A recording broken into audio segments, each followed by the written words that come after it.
Hello' everyone, good afternoon. Welcome জনাইছোঁ ডিম্পলছ ডায়েৰীৰ অন্য এটা মিনি ভ্লগলৈ। ৰাতিপুৱাৰ কামবোৰ সামৰাৰ পিছত যিখিনি সময় ৰেষ্ট পাওঁ সেইখিনি সময় এনেই থাকোঁতে মানে এনেকুৱা এটা এলাহ ভাৱ জাগে নহয়, দুপৰীয়া সাজ বনাব যাব মনেই নাযায়। আৰু এতিয়া যিহেতুকে দুপৰীয়া সাজ বনাবৰ সময় হ'ল, তাৰ আগতে ভাবিলোঁ কাপোৰখিনি লৈ আহোঁ আৰু বাহিৰলৈ ওলাই চাওকচোন, ইমান বেছি ৰ'দ দিছে। ৰ'দত ওলাই গৈ কাপোৰখিনি আনিবলৈ ভয় লাগিছে, তথাপিও কাপোৰখিনি আনি থ'লোঁ, কাৰণ বেছি সময় ৰ'দত থাকিলে আকৌ ৰং যোৱাৰ ভয় আছে নহয়।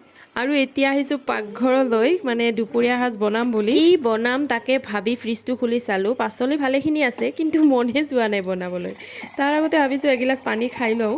আচলতে ৰাতিপুৱা দাইল ভাত চব্জি গোটেইবোৰ বনোৱা যায়, আৰু ৰাতিপুৱাৰ দাইল অকণমান আছে, আৰু সেইবাবে এতিয়া অকল ভাজি নহ'লে চব্জি এখন বনাম বুলি ভাবিছোঁ। আৰু ফ্ৰিজ খুলি দেখা পালোঁ লেচেৰি কেইডালৰ অৱস্থাই নাই জানেনে, আৰু সেইকাৰণে ভাবিছোঁ এইকেইডালে আগতে শেষ কৰোঁ। আৰু এনেই ভাজি খোৱাতকৈ তাত এটা বিলাহী আলু এইবোৰ কাটি দিলে অকণমান টেষ্টি হ'ব, সেইকাৰণে ভাবিলোঁ বিলাহীও এটা দিওঁ, আলুও দিম, আৰু অকণমান আদা নহৰু থেতেলি দিম, তেতিয়া আৰু বেছি টেষ্টি হ'ব, নহয়নে বাৰু? আজি দুপৰীয়া এয়াই কৰিম বুলি ভাবিছোঁ, বেছি একো নবনাওঁ। আৰু কেৰাহী উঠাই দিলোঁ, তেল দিলোঁ, তাত পাঁচফোৰণ আগতে দি দিলোঁ, আৰু বাকীখিনি বস্তুটো দিয়ে থাকিম। পিঁয়াজ দিব লাগিব, নহৰু দিব লাগিব, এয়াই আৰু। চব্জি বা ভাজি যিয়ে নহওক পদ্ধতিটো কিন্তু একেই, সেই তেল পিঁয়াজ নহৰু আদা এইবোৰেই আৰু।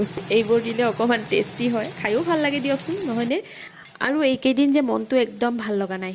ছ'চিয়েল মিডিয়াত যে প্ৰচাৰ হৈ আছে পংকী সন্দিকৈৰ যিটো মৃত্যু ঘটনা, আপোনালোক আটায়ে শুনিছে নিশ্চয়। সেইটো শুনাৰ পিছত কিবা একদমেই ভাল নলগা হৈছে। আৰু এই ঘটনাটোৰ পিছত এটা কথাই উপলব্ধি কৰিছোঁ যে ছোৱালীবোৰক বিশেষকৈ ল'ৰাতকৈও বেছি সংস্থাপনৰ প্ৰয়োজন। মানে হাতত কিবা নহয় কিবা এটা উপাৰ্জনৰ পথ সিহঁতে উলিয়াবই লাগে। কাৰণ এজনী ছোৱালী যেতিয়া বিয়া হৈ আন এখন ঘৰলৈ যায়, সেই ঘৰখনৰ মানুহবোৰ কেনেকুৱা বা তেওঁ যাৰ লগত বিয়া হ'ব তেখেত কেনেকুৱা তেওঁ ভালদৰে নাজানে, কাৰণ মানুহ চিনাটো ইমান সহজ নহয়।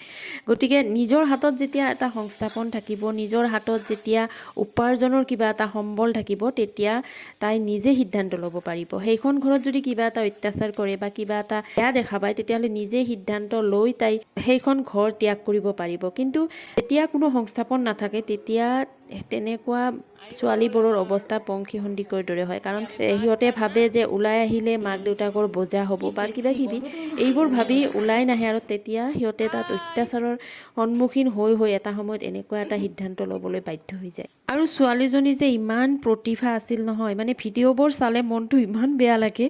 সকলো পিনে পাৰ্গত আছিল, কিন্তু কিয় যে এনেকুৱা হ'ল। যি নহওক, এতিয়া দোষীয়ে শাস্তি পাব লাগে, বাছ এয়াই আশা কৰোঁ আৰু এতিয়া আমি ভাত পানী খাই ছোৱালীজনী গ'ল টিউশ্যনলৈ, আৰু ময়ো মোৰ কামত ব্যস্ত হৈ গ'লোঁ। এই যে মেক্সিটো মানে ডাঙৰো হয় আৰু লগতে দীঘলো হয়। ভাবিছোঁ আজি অকণমান ফিটিং কৰি লওঁ, সেইকাৰণে বহিছোঁ বৰ্তমান। গতিকে ভিডিঅ'টো আৰু দীঘলীয়া নকৰোঁ, ইমানতে শেষ কৰোঁ। ভিডিঅ'টো চাই কেনে পালে জনাব। যদি ভাল লাগিল লাইকো এটা কৰি দিব, নতুনকৈ কোনোবা আহিছে যদি ছাবস্ক্ৰাইব কৰি দিব। আজিলৈ আহিলোঁ, বাই বাই।